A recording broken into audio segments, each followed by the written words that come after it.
go, dude. Nice. Re-verified, baby. Nice. So this was a little overdue, wasn't it?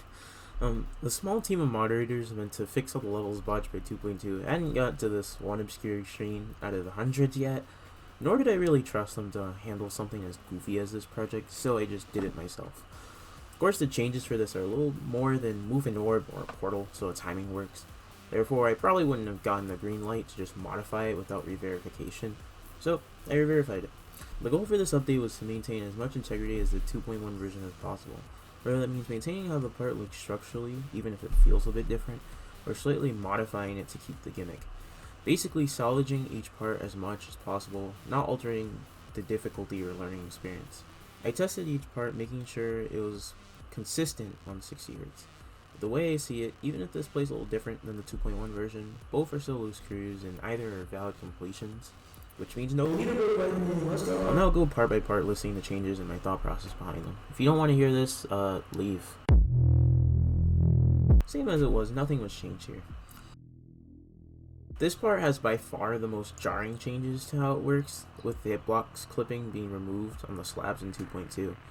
I first tried to make it function as it did in 2.1 by adding like the force blocks with touch conditions to simulate the clipping, but it was way too inconsistent and just caused other problems, so I ditched that entirely. Now, the part is more momentum based, and each clip depends on the setup of your last. The only visual change is this here. Although I had to effectively relearn the part when verifying it because it fucked with my muscle memory, it's still around the same difficulty as it was before, so if you're learning it for the first time, it shouldn't be a problem.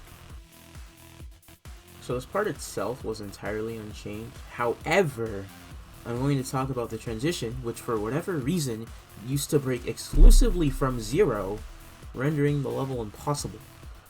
This was the most annoying thing to fix because I had no clue why it broke. It took me like an hour of replaying the transition over and over, which I thought I fixed it, and I would just die out of nowhere, and show hitboxes didn't help me either. Anyway, after a bunch of trial and error and help from other players, I think I got it working consistently now. Special thanks to Gecko for notifying me. Blame Laptop. Added a couple extra landing platforms in certain spots to make them more fair. Not too much though, it's pretty much the same difficulty. So, as it stands for 2.2 physics changes, you might be wondering how I didn't end up remaking this part entirely, considering Laptop messed with robot jank physics and slope physics the most. My method? Well, I changed absolutely nothing. Well, actually, I fixed the visual bug. But the gameplay is surprisingly 100% absolutely works. Like, the gimmick is still the exact thing I intended, even with the physics changes. Structurally, it's the exact same, and besides a different setup for one click, the intended gameplay is entirely identical. Pleasant surprise, I'll take it. So yeah, that's it. If anything new pops up, feel free to tell me. Otherwise, I hope you suffer peacefully. Good luck.